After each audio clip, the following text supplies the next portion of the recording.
Hey everybody, it's Chris, and today we're going to be looking at the Getaway from Dynamic Discs. It's going to be their new 9-speed fairway driver, 2 cm rim, so it's very familiar feel to a lot of the fairways in their lineup. This has been kind of referred to as the Escape Pro online by several people. So the idea there would be similar distance, similar glide, but more stability. You want it to be able to fight the headwind better. And you're going to find in this video that is very true. In fact, you're not even going to see me throw these in the same frame because they are such different flyers. Whereas the Escape is very straight when thrown with touch. It turns out it can glide a long ways. This disc is considerably more overstable. It's going to fight a headwind. It's going to fade out at the end for sure.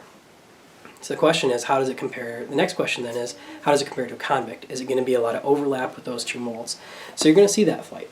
And for me, I love Convicts. I've in the past referred to them as like the EMAC Truth of my fairway lineup. I love to throw them with just a little bit of flip. They stand up, they go straight, and get them to fade. You can turn them a little bit and have them pan out. The Getaway is definitely more overstable than that. The Getaway, if you throw it with Annie, likes to fight back and they actually come back to the left, for me anyway. And if you throw it flat, is going to hyzer considerably more. So I found it to fit in between the Convict and the Felon, more like a beat-in Felon in flight than the Convict for sure. Next I compared it to the Explorer because I'd found those a little bit more overstable than the Convict. They could handle a headwind a little better. The Getaway was more overstable than both of them. Lightweight, heavier. The Getaway was more overstable and a little bit faster. So the closest comparison I found, and these discs actually do feel similar in the hand as well, was the Getaway and the Culverin. I know a lot of people love the Culverin. Sorry about that. I know in the past I've said I have a lot of trouble throwing the Culverin, and I still do, but these discs are very similar in flight. You're going to see multiple tests where they end up within 15 feet of each other, distance-wise and direction-wise. So I'll put a couple pictures because, like I said, the rims are pretty similar. They're both 2 cm. They have similar heights on the disc. I found the Getaway to be more domey. That could just be this run or that could be overall. But very similar flights overall though. Alright. So in the field you'll see 60, 80, and 90% plus power. You'll see me on a lot of different courses throwing these discs against each other, and it should answer a lot of questions hopefully, but if you have more, please put them below so I can get back to you. And be looking out because there are a lot more videos to come. I realize I don't have enough footage for the Captain video, so I can't put it out just yet, but I will get that hopefully by the end of this weekend.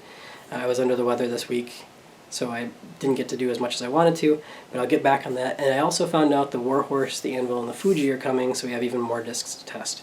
So questions below so I can get back to you, and enjoy the footage. Thanks everybody.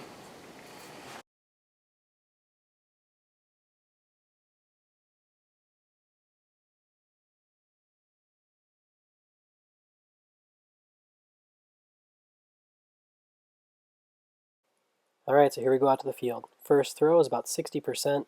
You're going to see just a nice pull, easy gliding hyzer back to center, maybe a little left. Power it up 70 to 75% on the next 2 throws. That was turned over a little bit, you can see, but again comes back to center, finishes nicely. This throw might be just a touch harder than the last one, but there was a little bit more wind for this one as well.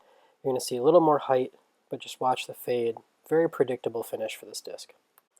Next 2 throws are out on the course. First one is about a 70% power shot, just trying to get around the corner to set up the second shot.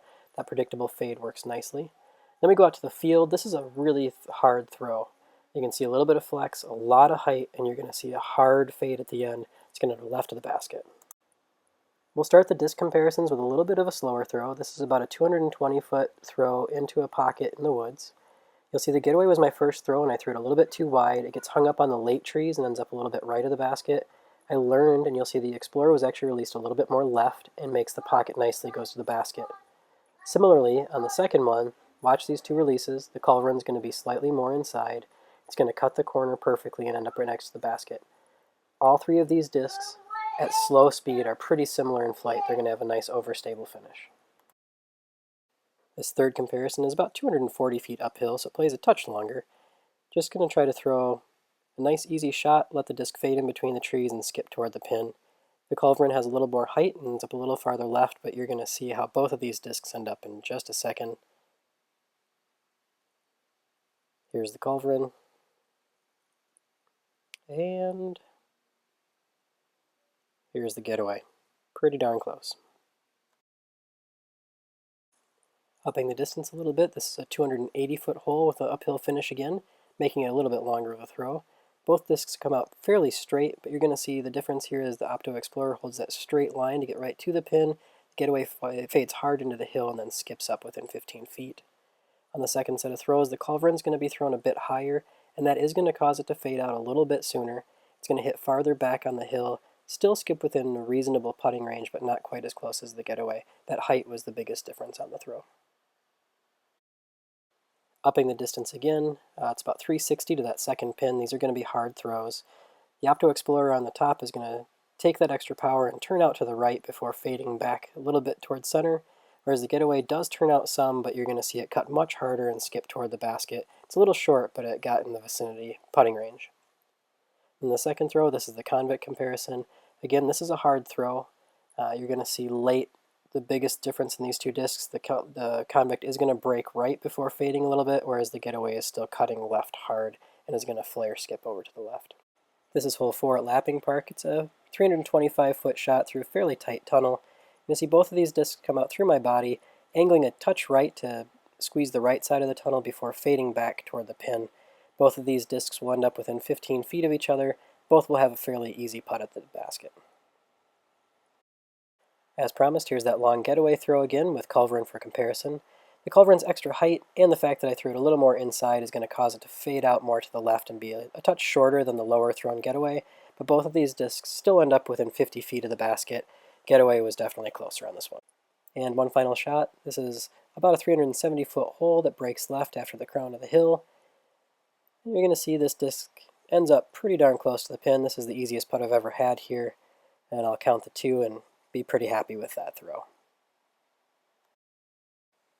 In review, the Getaway is a 9-speed fairway driver that fits nicely in between the Convict and the Felon in the current DD fairway lineup. If you're looking for that disc that'll give you similar distance to the Convict, but a slightly more reliable fade, a little more ability to fight the wind, give the Getaway a try. It could fit that slot nicely in your bag. If you like this review, please feel free to like it, share it, give it a thumbs up, or even subscribe to the page, and be on the lookout for the Captain review coming soon, as well as the Warhorse, the Anvil, and the Fuji. As always, thanks so much for watching. Have a great day.